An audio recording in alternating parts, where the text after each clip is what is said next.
Welcome, everybody, to another edition of UFO Man Live. Tonight, we're going to be discussing two topics, one of which is UFOs and nukes, and the other one is a potential for a false flag alien abduction. But before we do that, we're going to introduce our panel, starting with our guest speaker, Alien Girl 111. Hey, guys. Hey, Tim. Thanks so much for having me. You're welcome. So my name's Amy, and I run the UFO channel called Alien Girl 111. And every night I go live. I have a funny thing. I call it TGI UFO. And basically what I do is I collect all of the major headlines for UFOs, aliens, all of that. And I just kind of talk about it in a really casual, fun way for about an hour. I also have a lot of guests who come on and I interview, and I go on little adventures all across New Mexico to cool little touristy stuff. And yeah, I just have a lot of fun with it. So I'm really excited to be here. Thanks for letting me come. Yeah, welcome. Thomas. Hey, good evening, everyone. I'm a ufologist, ancient alien theorist, a remote viewer who's been practicing C5 meditation before it had a name, and someone who may just recently discovered Atlantis from Mill Creek, Washington, and a member of the UFO crew. I'm Thomas. Tommy. Folks, I'm Tommy Highway. I'm a network engineer. I'm an author. I'm a ufologist. Really happy to be here. I want to thank everybody for coming out as always. We've got a great show for you. And Tim, my brother, thank you as always for having me. You're more than welcome. I welcome everybody on the panel, and I welcome everyone in the chat. First topic this evening is going to be false flag alien invasion. But before we do that, I want to state a disclaimer. We are not suggesting that an alien invasion perpetrated by the military-industrial complex is likely. We're saying that it is a possibility. That's our disclaimer. So let me read my summary, and then we'll get into our video footage. Awesome. False flag alien invasion to unite the world as one against a perceived interstellar threat where there is none. Is it a possibility? President Ronald Reagan, in speeches during 1984 and 85, and General MacArthur in a speech to graduating cadets at the West Point Academy, both alluded to an alien threat or an interstellar war uniting the entire world as one, ridding us of our differences, rallying people around country and flag, just like what happened after 9/11, and ushering in a new world order. We have had the war on drugs, the war on terror. We have the war on corruption. Mm-hmm. What new adversary is next to feed our relentless, grinding military-industrial complex? With troops being drawn down to their lowest levels in decades and multiple peace agreements in the Middle East, we no longer have a conflict to feed our massive war machine economy. The military-industrial complex requires a hostile adversary to fight to keep the economics of war churning and the huge allocations of taxpayer monies coming in, along with population control measures put in place. Hold on a second here. Are we insane enough to go to war with China, a country that is not afraid to use nuclear weapons on the United States, or with Russia, Iran, or North Korea? Could a false flag alien invasion be the next global threat, launching anti-gravitic vehicles from reverse-engineered alien technology armed with particle beam weaponry and laser technologies to convince the public as a whole of an aggressive alien attack on U.S. soil and elsewhere? Is there a link between the 44,000 Starlink satellite arrays and Project Bluebeam, since Starlink has military applications? Satellites projecting holographic images of realistic-looking alien ships over major metropolitan areas to create the alleged hostile invasion and drive the population into an uncontrolled frenzy?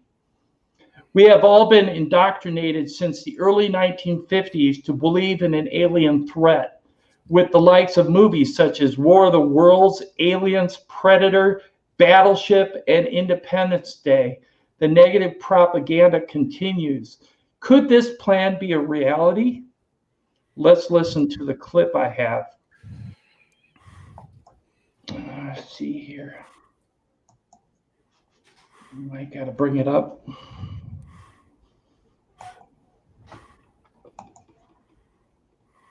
Here we go.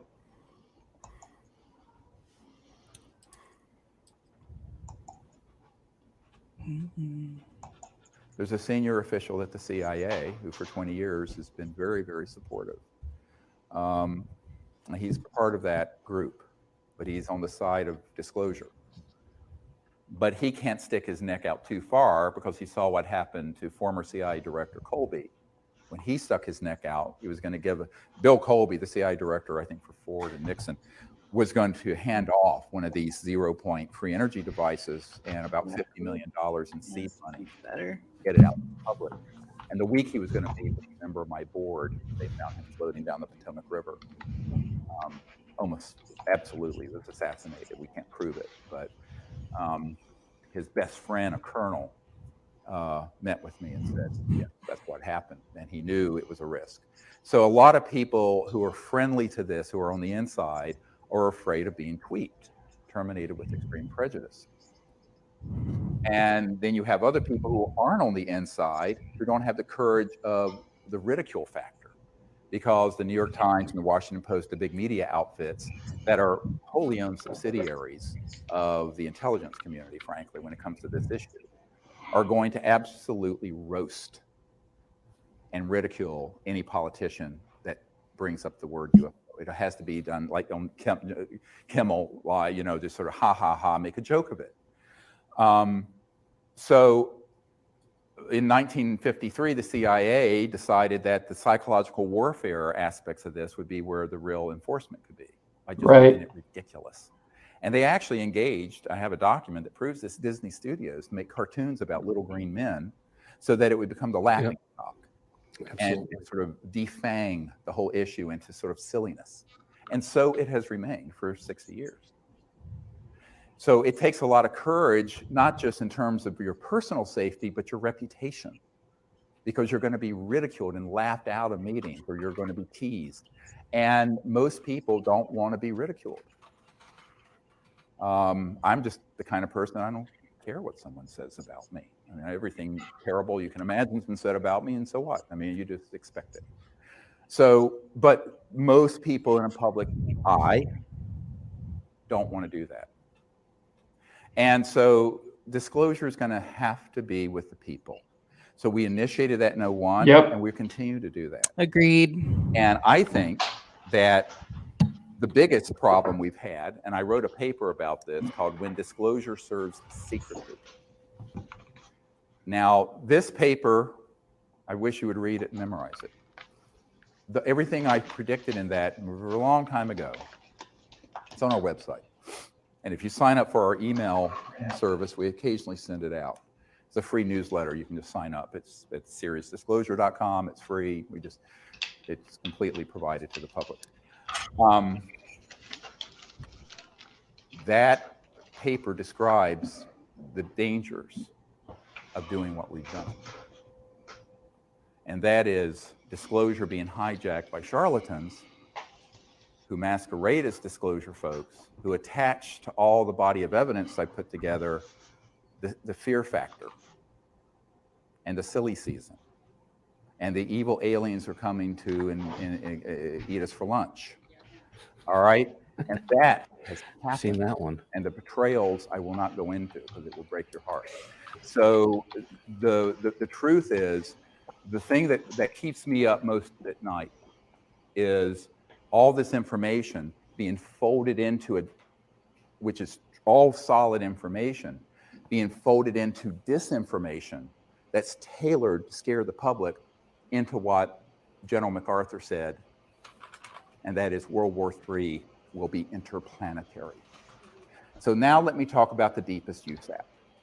The deepest unacknowledged special access project is the one that is tasked with doing the psychological propaganda, just like Hitler did with his program, for convincing the people that there's a threat that we should fight. This was launched in the 50s and 60s. First, they made the subject ridiculous, and then they made it terrifying, like the movie Independence Day.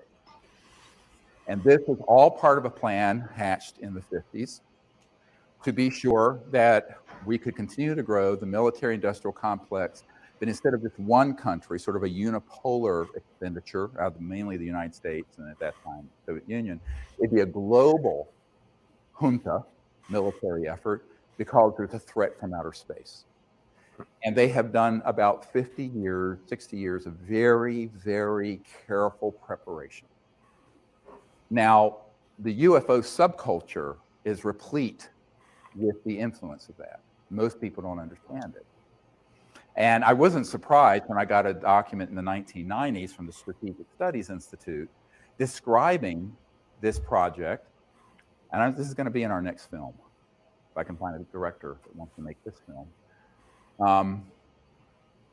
And it describes creating a worldwide subculture and cult around alien abductions using stagecraft, I'm quoting, and using advanced aerospace devices, i.e. man-made UFOs, anti-gravities, with creatures that could pass as aliens to engage in events to scare people so that the public could be turned to believe that there's one or more civilizations that we should unite against and fight. And Ronald Reagan at the United Nations literally said, wouldn't our job of creating a world Thank you, Mr. DB Cooper, $5 super chat. This is, you can Google this clip of Reagan saying this. So that agenda and the Star Wars programs that go with it, and 90+% of all UFO subculture books, movies, conferences are infected with that virus. Now, I'm saying unwittingly in many cases, because how would you know? If you haven't been read into a program that is so sensitive, and I've had physicists who worked at the Dulce complex and at the Pine Gap complex in Australia, that where they I just went to Dulce 2 weeks life ago. forms, these things that look like aliens that are 100% man-made, have integrated circuits in their neural complex, but they're biologicals. And they're on board these, but the people running the craft are military or corporate guys. And they'll sick these things on people and they'll abduct them and put an implant in them. And the implants are made by EG&G. They're on the edge of the Nellis Range. You want to hear more? Man-made This is the stuff implants. people really hate me for. Because I was told that if I expose this, this is where I'd be most. Uh-oh. Uh-oh. I think Tim locked up. Oh, no. Well, It's all good. He's having fun. As Greer was saying, though, I mean, we're talking about man-made implants. So we're talking about the United States government really going to great lengths at that point to control the populace. And that's all that is. I mean, straight up. It's maddening. And, you know, Greer, to me, I think he has some credibility. I mean, I do. I think that he's grandstanding a little bit, but you know, he did give up his medical practice to do that. So, you know, maybe he should make a buck. Yeah. Yeah. Greer is on top of it. We do not give him enough credit because back in, I think it was 2001, he's the one who set up the whole people citizens hearing that happened. And that was insane because that was the first time you actually saw politicians and people in the army who were doing at least some sort of politicking, right? Like it's getting political because now we have Mark, you know, we have all these politicians. And so I think he's got credibility for sure. And you know, the CE5 thing, there's something to it. I do think so. Thomas, you're muted. Yeah, when you bring samadhi meditation in, it just brings an additional layer of contact and focus that just really helps for when you're trying to connect. And I mean, honestly, I didn't know about CE5, but I was using the combination of what basically CE5 is. And I, doing research on it, it's like, hey, I finally found something that pretty much exactly, lines up to the kind of stuff that I do. So there's some weight to it. It's just, not everything is rosy and good. Not everything is nice and happy. And yeah, we have a false flag of what could happen, but you have some things that could happen if you had a more of a nefarious force that comes. So you have to look at it from both sides. Granted, luckily so far, it hasn't been detrimental to us. It's been just positive for us so far. My thing about the false flag is I maybe I would be more inclined to go for this theory if not for one specific fact, and this is a fact that's really kind of undeniable. The United States government tends to screw up literally every single thing it touches, no matter what.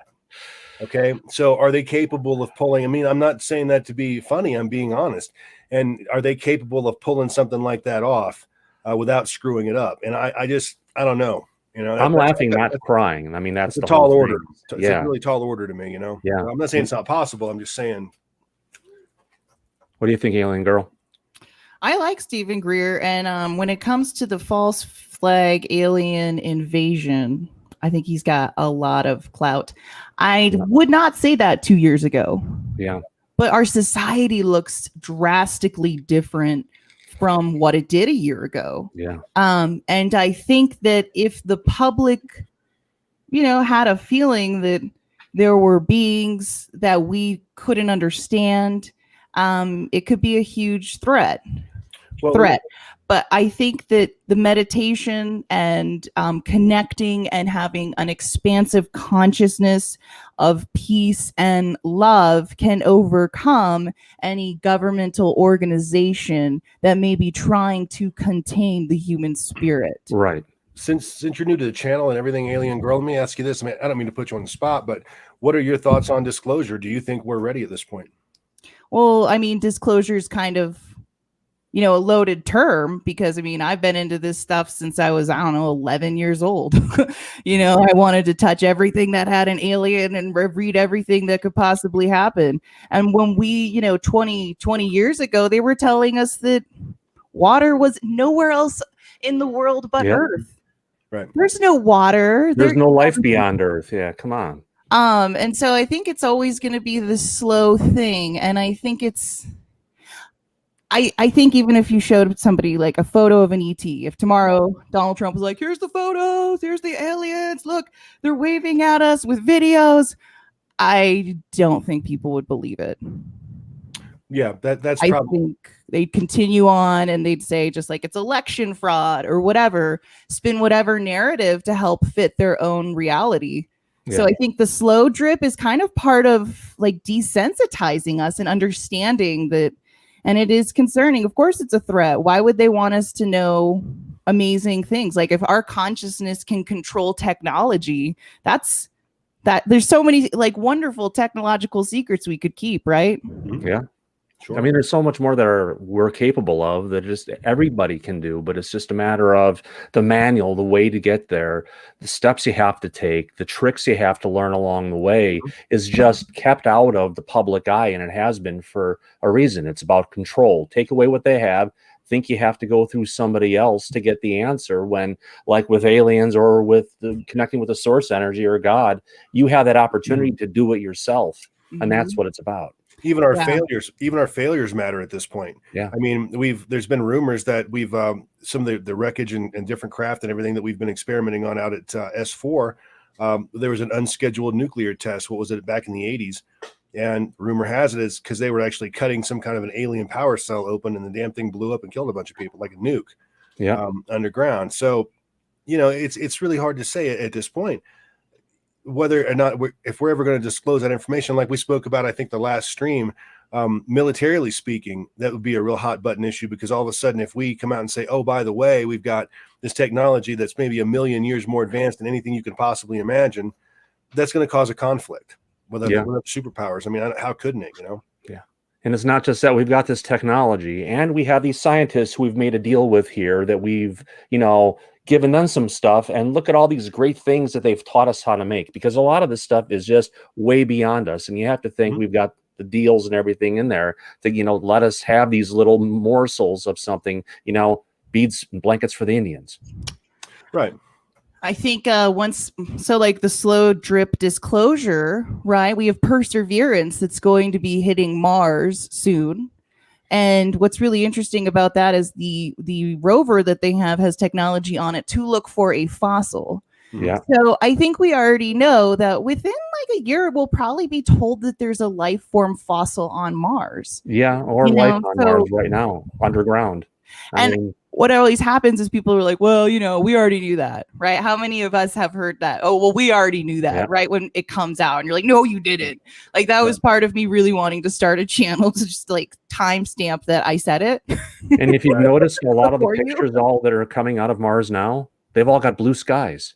It's not just that big red color and orange that they're pushing over anything. There's a huge connection, similarity, and visual of how it is compared to Earth. Well, I mean, it was briny and wet as hell at one point. I mean, we've been able to determine that. So those are the kinds of things, especially even in the basically the orbit that is around the sun. I mean, potentially you have liquid water, and if you have liquid water, potentially you have life. At least that's the way it works on this planet. That would be cool if we could set up like, terraform it, and then we could have Mars, and then you could, they talk about surfacism being something for Venus. Like we could live in the atmosphere of Venus. Like we could live on like a floating ship, because something about the air pressure, the radiation isn't as bad as it is on Mars. And the temperature is more temperate and everything. And it's just at the point where it's at. Yeah. So we're next to two planets that potentially we could hang out in.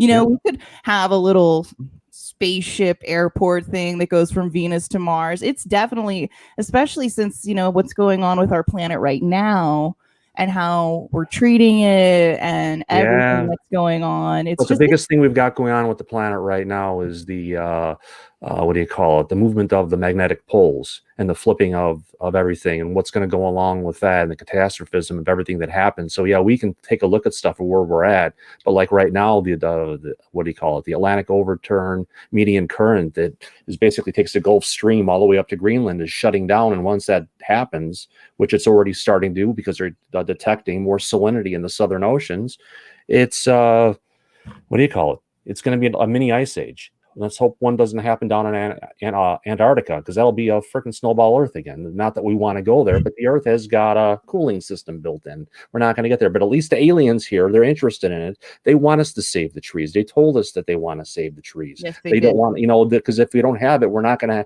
to, have air to breathe and everything. And that's direct messages they gave to us. So there's a concern why they're here. It's not just nuclear, about the, coming into the nuclear silos that we're going to see later on in the show, hopefully.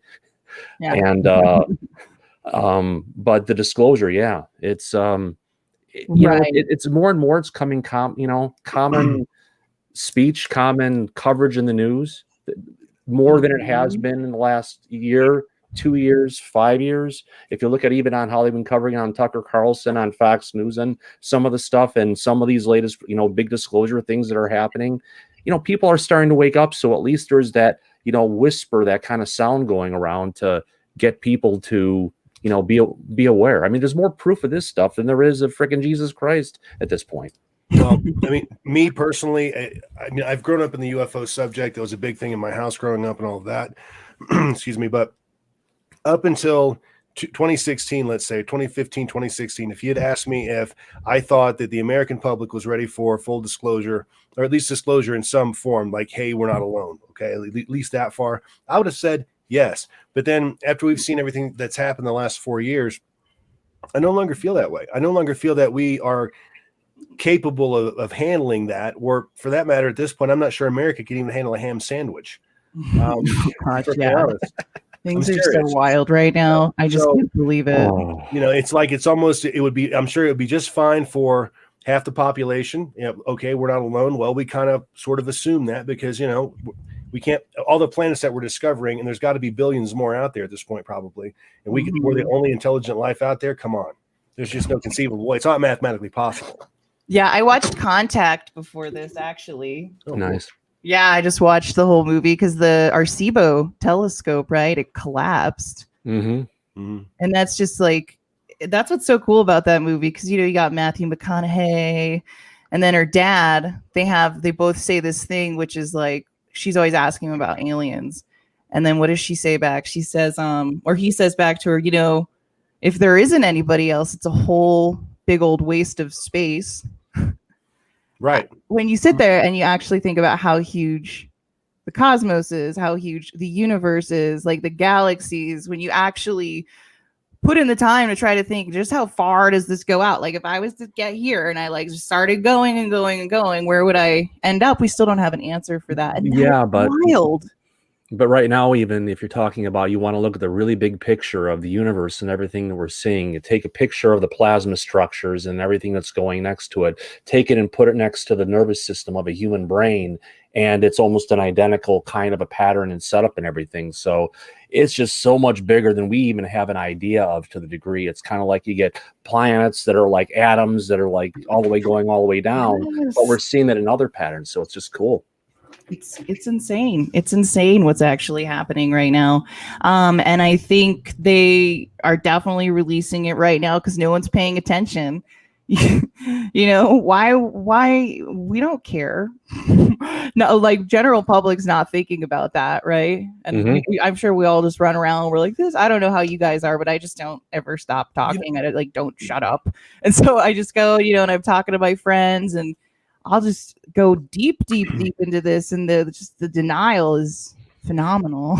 Yeah. What's always kind of gotten me about government and in every administration for the last, I don't know, probably 40 years that I can think of, they've always promised some form of disclosure. Oh, we're going to get to the bottom of it. We're going to disclose what was going on at Area 51 or whatever. And even Trump was one of these guys.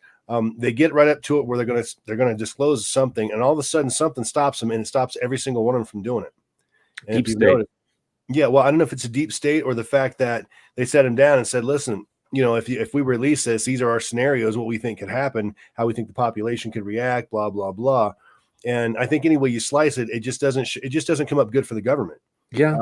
Whether they lose control, well, they lose some degree of control no matter what, automatically once they disclose. Yeah. Well, watch the movie Phenomenon. It's a phenomenal movie, and it just, you want to see disclosure, you want to see, talk, have the interviews going of the kids who actually went and interacted and connected with, Grace telepathically, and the messages that were being sent, completely credible for what they talked about and what they went through. So, and there was just one after the other lined up in the movie. So, if there's anyone who has a question of it, rent it, buy it. It's not that, it's like $12 now if you buy it, and you can watch as many times as you want, but it's worth it. Yeah. I think it's weird the presidents all claim they know nothing, right? Like, except Trump. And now that Trump kind of was like, I think, I have some information, or teased us. Mm-hmm. And then like Obama this week did, he's played the game, right? Because he was on the Colbert Show and he asked, Stephen Colbert said, okay, so are aliens real? And he's like, I can't tell you. Mm-hmm. And then Stephen Colbert was like, come on, guys. I mean, like, I totally know that means Mm-hmm. And it's just, it's amazing. I think we're living in this amazing time. If people want to deny it, they can think that there's, that there's nothing out there, that it's everybody's option for what they want. But for, part of something that's really interacting, and now that everybody has good quality cameras and there's videos and different stuff, a bunch of them fake, but there's a lot of credible stuff that pops up that's out there. Sure. To where it's a cool time of kind of if you want to call it, if the governments are going to disclose it, the people are going to do it ourselves. Well, that's right. Yeah. And that's exactly what's happening too. That's why we, like you said, everybody's got a pretty kick-ass camera in their pocket these days. I mean, even your cell phone camera.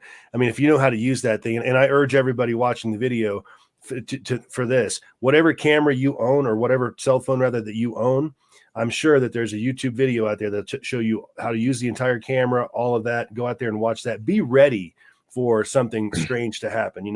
Be in that mindset that, hey, if I see it, I can pull it out and I'm ready to go, and I know what I'm doing with my equipment.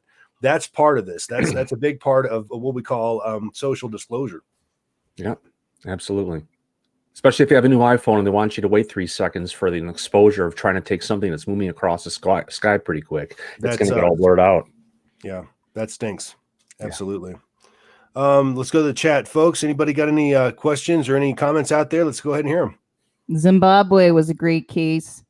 Yeah. This is exactly what came to me when we were talking about all the environmental stuff. Like, for the longest time, I didn't really know. You think like, what do they want to tell us? And when those 70 children were interviewed by a Harvard professor 2 days, 1 day after their sighting, and the children were told him in these interviews, they felt the aliens were telepathically telling them that we need to be kinder to our planet. Yep, exactly. Wild. That if we don't, that there's not going to be any air and we're not going to be able to survive. And you just look at the truthfulness coming out of the kids and just how they're talking about that experience that they've got, of that connection. They're kind of looking off, reconnecting for what it is. And once you have an experience like that, it'll never leave you. It's amazing stuff that they were able to go ahead and, be able to experience it, but then be able to go ahead and share it with everybody. And more importantly, we got people there, the right people, to ask the right questions. Absolutely. And the similarities between the pictures are uncanny. Because if you're 5 years old and someone hands you, a paper and says, I want you to tell me about the alien you saw yesterday. And you're like, oh, shoot, I didn't see an alien. I'm going to draw one with one eye and a couple arms, and we'll try to see if I don't get in trouble. Right. But they all drew the same thing. Height was size of about a 6th grader, I think, height wise. Longer torsos, short legs, long arms. Hey, Nene. And the big black eyes. Thanks for coming, honey.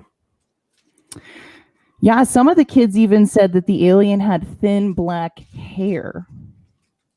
There was a couple kids who were saying that. No, I remember them saying they had a black suit on, a black stretchy kind of a suit. The black suits. Yeah. I want one. It's good to know they haven't changed their outfits since the same outfit they've been wearing since '74. Apparently, it looks slick. Black it works. Never goes out of style. Yeah. Yeah, the little suits. I wonder what they're made out of. It's so crazy because they fit them so good. At least the way Skinny Bob models them. Right. Because I know it's not where I know we got some materials from, if you want to call it alien craft and stuff. I don't think it was Gore-Tex, but I know it was just some of the different stuff we've gotten. Who knows if we've gotten some of our, stretchy stuff that we've got now based on it. We got a lot of stuff, I think, from alien technology, fiber optics. Think about it like this. Within a span of 30 years, we went from the pressurized tube to the printed circuit. I mean, we went to the transistor overnight. Boom, we're there. Right. So, it's just odd that it's almost like it isn't almost like we did take a technological leap at some point in the 50s and 60s, and it was a big one. Yeah. And where did that stuff come from? And we just pull it out of the air, or is it something we found? And I think it's something we found. Yeah. Yeah. Yeah. Quantum computing, especially where we've gone with that stuff, that's just way out there for what they're doing. There's something called the demon core, where it's literally the demon because they're using quantum entanglement to connect with an intelligence someplace else, and they don't know what it is, but hey, it works great. Let's make more of them. Yeah. Well, the CERN thing, over in Norway, I think, wherever it is, there's rumors that thing is they've opened up some gates, basically gateways to other dimensions and things like that. New Mexico. Yeah, they've had some I guess pretty severe adverse reactions, and they're still playing with that thing. Yeah. So they're making mini little black holes that appear for a small time and then they just vanish and they go away. What they're not realizing, it's not just a black hole, it's actually a creature, an entity that they're creating and manifesting. That's just what you want to have in our neighborhood. Yeah, right. Whew. Well, it's just it's kids playing with matches, is the old adage. That's exactly what we're doing. And maybe that's why aliens are actually the topic of tonight, is basically aliens and nukes. Why are the aliens? Why did they all of a sudden become interested in us just at the dawn of the nuclear age? And that's basically what happened. We started seeing an influx of sightings after the first nuclear blast, and actually even the tests in New Mexico. Yeah. Then we began to see, we had nuclear vessels out there, battleships and things like that. They began to basically observe our nuclear, our nuclear ships out there. Mhm. So it's like that's when they became interested in us. Now, why is that? Well, is it because they see us as a violent and primal and kind of species that we're bent on violence, we're bent on destruction? Are they concerned about us developing and coming out there with this attitude? Yeah, I think they're more worried about us blowing this planet up because they've been here a lot longer than we have, and who knows how they've been involved. And if we're like their little freaking pet project they've been putting together, they don't want the little ant farm going and blowing itself up and killing the ant farm at the same time. I mean, there's a lot of bases that they have that are at the bottom of the ocean in Antarctica, different places that are accessible by us. And they've been zipping around the planet for a while. So yeah, if we're doing stuff that's really freaking, detrimental, they're coming down to our nukes. They're going and projecting beams down into the silos. In the United States, they took a bunch of them offline. In Russia, they went and they turned them on. They basically unlocked the missiles and put them in launch mode and started a countdown. And then they turned them off.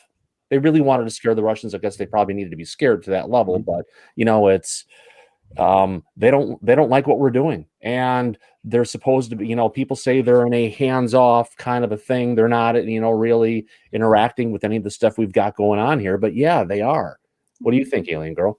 I think they're interacting as much as they possibly can. I think there's multiple species throughout the big old cosmos that's out there. I think Oumuamua was a what the hell's going on at Earth thing. If you look at the trajectory of that interstellar object, it slingshots right around Earth. It did not slingshot around Mercury or, other planets. It went right around to say hello there. And it was something that we could not figure out what it was. So I think that's one species. I think there's another one that are the alien grays. Yeah. Obviously, that seems to be the one that we all seem to interact with the most. They are not green; they are gray. We need to get the account correct. Yeah, but their eyes aren't solid black either. They're actually eyes with stuff and structures there and everything, but it's just really, really dark. Mm-hmm. Yeah, exactly. And I think they're communicating with us in any possible way that they can reach out. I think we all get transmissions, right? Like, I think we all work as like a radio network completely. And I think, I don't know where I'm going with that, but like with CE5 and you're meditating and, you're bringing something into light and trying to like have that contact with them. And it's just tremendous. There's so many people who have documented things that they have seen in the sky after doing CE5. So like, let's just take this on another level. CE5 is going to get better and better. There's going to be bigger and bigger events for CE5. There are going to be bigger people and stars, right? We have Demi Lovato hanging out with Greer in the woods looking at UFOs.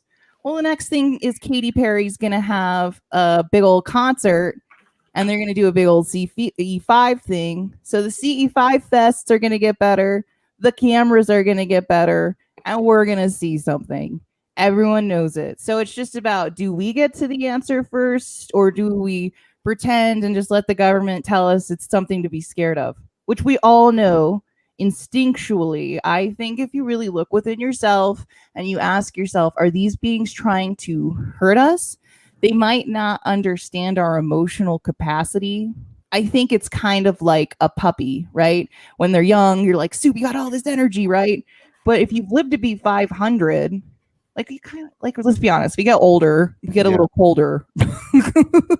Well, not colder, but you mature and you become more stern and you can process your emotions on a different level. If you've lived 500 years, your reasoning of trying to create an alien hybrid race by interacting with people involuntarily may have more reason than the emotional connection, because the abductions are traumatic. Yeah, sure. We don't need to pretend like they aren't. They're completely traumatic. All we have to do is go look for those hypnosis videos or whatever.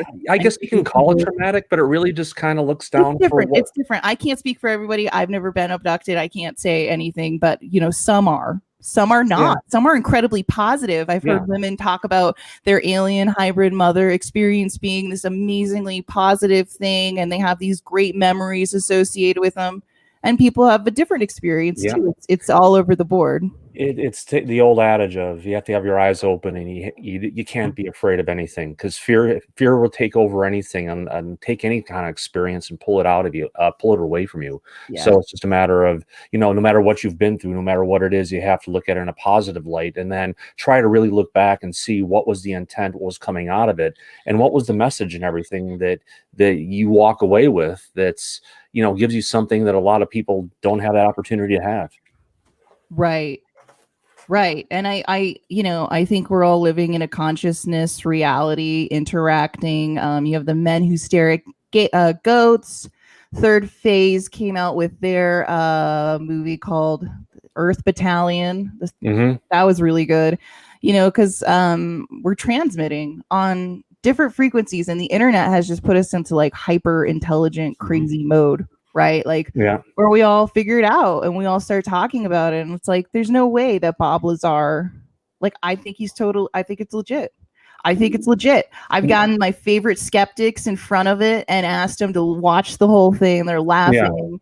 But there's still there's nothing to close the case with Bob Lazar. Exactly. Yeah. It's a lot of good information. You go back and you listen to a lot of the different things Lazar talked about and everything that he went and disclosed, and it's aligning up with a lot of the stuff that are the status quo of what is really going on in ufology and everything. I mean, he was just really, really ahead of his game.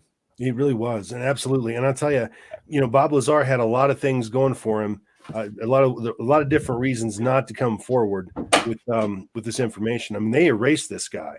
I mean, we know that he worked at like Los Alamos, places like that. We've seen the directory. We've seen that. I mean, this is real. I'm getting a call from Tim, folks. I'll be right back. All right, guys. We're listening to UFO Man, and I am a guest on it. You are listening to Alien Girl 111 at UFO Man. So glad you all could make it. Let me just zip through the chat here, see how everybody's doing. All right, Mr. DB Cooper in the house. Buddy Blindy, good to see you. Darkstar X33X. Aw, thanks, man. I really appreciate it. Yeah, we are onto some good points. Yeah. We got John Bruno, Scratch, Will Bond 00007. We've got Ninny and whoop whoop, everybody in the chat. So we're having such a fun time tonight. And what I really like that we're starting to talk about is the crystals and the connections that we all have energetically. And I think this telepathic level that we have is just so important for us to kind of grasp. We all know that the human brain does not use its full capacity. And we all, I mean, I know, Thomas, you're a remote viewer. Yeah. So you have an understanding of this completely. And I do, but there's just some of the things that you get into when you're doing it, and different things that you see it in different ways that I'm completely visual. I'm not just like getting senses of saying where I'm at. I get a full visual representation of stuff that kind of looks like sometimes a fuzzy version of Princess Leia, but it's in 3D and I'm kind of there. Other times it's like you're there and it's just full detail, seeing stuff like you're going into a 3D scene or something. Other times it pops up where it's just literally, it's almost like I'm watching a movie of something, but it's full motion video and everything that you're kind of going through as you're seeing some of this stuff. So it's amazing stuff. I think for me, what always gets me is when I think about somebody and then like 2 minutes they call me. Or I get an email, or I think just with the internet alone, and see, like you guys were like, yeah, I experienced that, because I think that's a non-local awareness. I think, that's something that we just know. And it's the weirdest thing, because somebody could never text me for 3 months, and I think of them, and then I'm like, oh my gosh, they just texted me. Weird. I wasn't with them. We didn't have a similar experience that would have reminded us of each other. We just simply were texting. It's crazy. Ever guess songs on the radio? What the song that's going to play next? You ever do that? I've never really gotten that. I do that all the time. Oh, that's crazy. Nice. Yeah, that is cool. This is guys. I got an update from Tim. He just said that his internet is completely down. They're rebooting the building router at this point, but he's not confident that he's going to be back on time. So what we're probably going to do, I guess, is probably run the stream for another 15 minutes or so. Cool. And what we'll do is we'll regroup and maybe do this. We'll have like an exception night or whatever, like tomorrow night, something like that, to do the show. We apologize for this, folks. This was something that was unexpected and out of Tim's hands. Yeah. Welcome to life. Expect the unexpected. But hey, at least, we're playing it together and continuing the show and keeping a great conversation for the audience and everything. Oh, absolutely. Yeah. I mean, this is just such an amazing topic. It's just, and you've got the stuff that you've been bringing up, Alien Girl, about, the energy, and we have it, and it's there, but it's not just turned on all the time. It's something you have to work towards. It's something you have to be able to kindle and get through and build the energy in order to get to the spot. So it's like anybody can do it, but it's just like, it just takes time, but it's worth the investment. My God. Well, it's practice. It's a practice like anything else. Yeah. You have to get into it, and you have to do it on a regular basis, things of that nature. You have to discipline the mind to be able to experience a lot of things. And a lot of people go into, I think, just not just meditation, but really other mystical subjects, and they just kind of go into it like, oh, I'll read a book and I'll become an expert. Well, it's not exactly. I mean, Pete Rose wasn't an expert hitter when he first picked up a baseball bat. It took him some time to get there. Yeah. I tell you, before I enter the third eye on the way to the crown chakra, I always, a lot of times, get interrupted by a short gray alien, smiling, very happy being. I'm not sure if this is when I was 3, still connected from that back time, but he's tried to stop me before getting someplace, and I was just like, forget you, I'm going to where I'm going anyway. But it's interesting to see. Aliens are they're talking CE5 and everything, and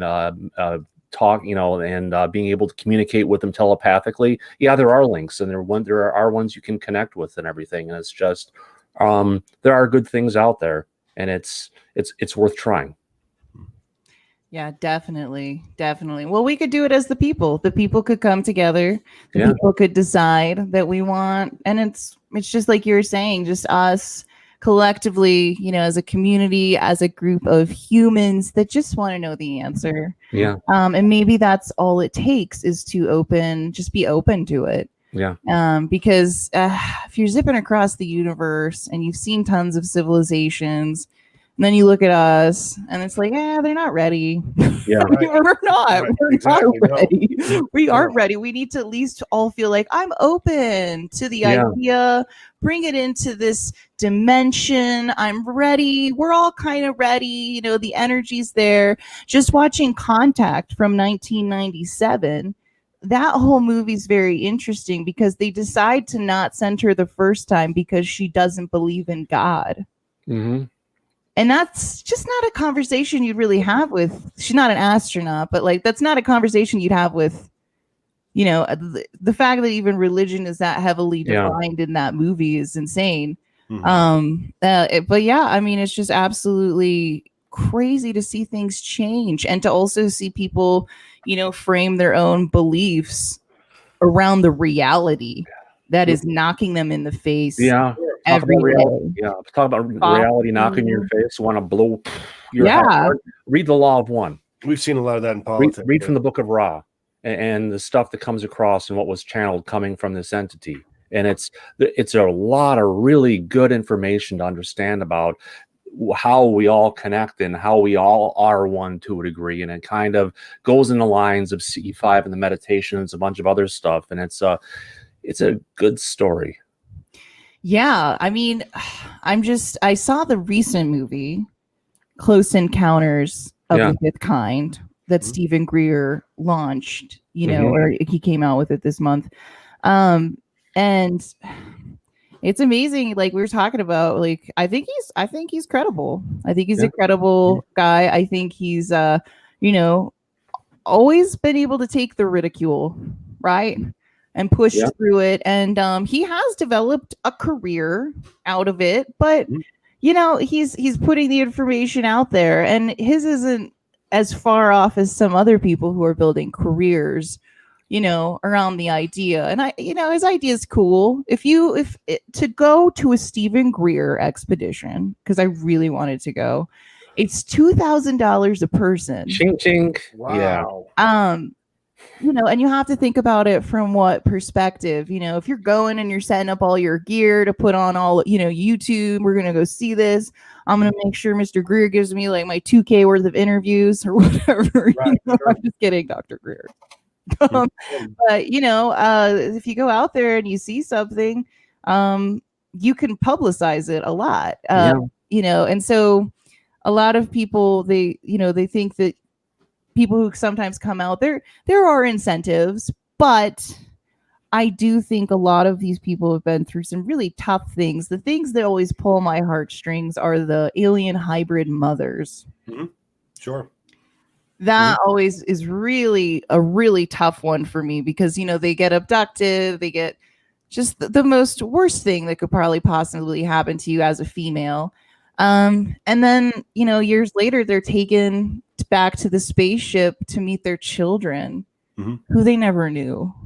And when they see their child's face, it's crazy. You hear these women reacting, and even men reacting to seeing their own genetic offspring, half alien, half them, in front of them.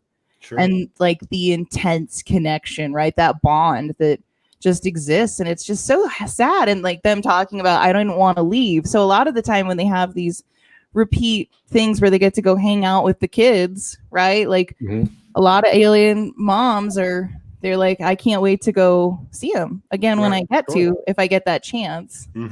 Yeah, but if they can learn how to do it here, they could go link up with them anytime they wanted. And a lot of them do.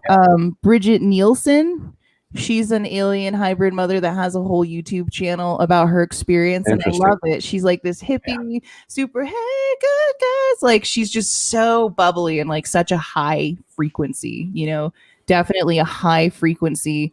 And she's drawn pictures of her children that she's met. And she does link up with them frequently. Like, you know, she goes to Sedona. She's like, how did she maintain the memories of it? Was it through meditation or through what do you call it, hypnosis? Or yeah, from what I've heard her talk about it and her experience with what it's like, a lot of it is deep meditation. You know, a lot of mental blocks that she obviously like had to work through. They'll prevent you from directly accessing the memory. However, if you can jump to a memory that's adjacent to the one that you want to get to, you can get in. Oh my gosh, that's scary.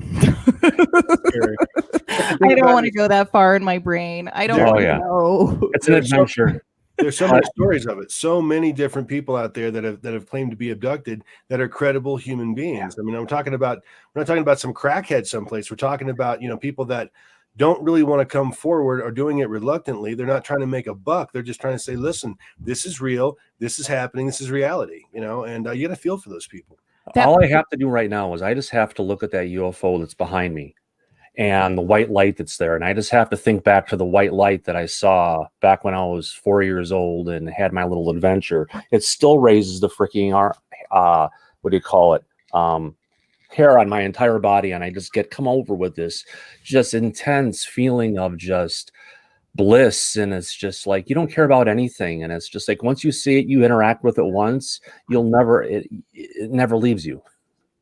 There's like a president of some country. I just Googled it. I couldn't find him, but he was a president in some country or a high ranking official who's very open about his experience. And in the interview, it's crazy. They go up to him and they're like, hey, you said you were abducted by aliens. And he's like, yeah, you know, one night I was just hanging out in my house and they came up and they said, hey, come check out the spaceship. They took me up in their spaceship. They were like, hey, I know you're a politician and blah, blah, blah. They came down and I'm back. And that's exactly how he delivers it. And when someone says it with like such a straight face and it's casual and it's concise, it's usually true. It's usually when people embellish and they add all these weird details to like throw you off, you know, like, oh, I found this thing and it was this and it had a screw on it. But if you'd had the screw on it, then we had the galactic forces of the fifth dimension that was really coming into me. And then you're like lost and you're like, what just happened? The next thing you know, you're like, where did that where did that even go? But this guy was direct, and it was kind of like, I don't think anybody in that country really cared either for some reason. Maybe it was a cultural thing. They know about it. Yeah, so I think he was like, Yeah. cool, they came, yep, they said hi, they left. I mean, there's been plenty of people, but what gets me the most is Governor Fife from Arizona. Is it Fife his last name, or is that his first name? I think it's his last name. That's his last name. Yeah, and he sees the Phoenix Lights, makes fun of everybody the next day. Mm-hmm. He brings an alien into the press room. What the hell? That was stupid. That was And really it seemed stupid. like, it drives you nuts. It drives you nuts. But God bless him. He turned his perspective around, and now he devotes a lot of his time trying to shake out the truth about this, which, it's honorable. And he had to kind of keep everybody calm down. It was the largest recorded mass sighting. Yeah. I think in history. I don't Yeah, know calm that everybody down by lying to them. That right. seems to be, Or ridicule, you insult guys, their intelligence, ridicule them. imagine what would have happened in January if someone would have said, hey, China bought up all the PPP. We have nothing to protect ourselves with, guys. We're all screwed. Everyone would have gone into freaking panic. Mm-hmm. Sometimes you have to, be like Fauci and say, no, masks don't do anything. No one needs to wear masks. It's not going to stop anything. No. Yeah, Greta discuss stuff. Yeah, I can help, Mm-hmm. reduce how it spreads and stuff. But sometimes they don't tell you the exact truth because what's going to come out of it? You can't, dude. We have learned so much about truth in the last 12 months. Oh yeah. We have learned so much. It's just mind blowing. And that was like, I was just like, I'm done with it. I'm just gonna get on the internet and start talking about this stuff because it bugs me. I'm willing to sit down and talk with anybody and talk them through whatever sort of, no BS. Let's talk about the facts. Yeah. We don't have to talk about what I can tell you about the remote viewing episode that I had where I actually went to the cave in the Yunnan province in China and with the jungle on the way to it and the stuff I saw in the lab and outside of the lab, the stuff that came out of it. So, yeah. All right, guys. So listen, we got top of the hour coming up here. All right. I'm probably going to go ahead and bail on this for the evening. We're going to be doing it tomorrow night. So, Alien Girl, will you be available tomorrow night as well? I'll have to see. I hope so. I'll have to look, though. I really hope so. It depends on what time and it depends on how long, but we'll figure it out. Very good. Okay. Yeah, we'll figure it out. All right. Well, all right, guys. Thanks, everybody. It was nice meeting you, Alien Girl, and hanging out for the show and everything. Totally. You guys too. Bye, guys. See you later in the chat. Bye, guys. We'll see you, folks. Thanks to everybody for coming out. We really appreciate it. Thanks, everybody. Have a great evening. I guess we'll end this thing off and see you tomorrow, hopefully. Yep. Bye-bye. Peace.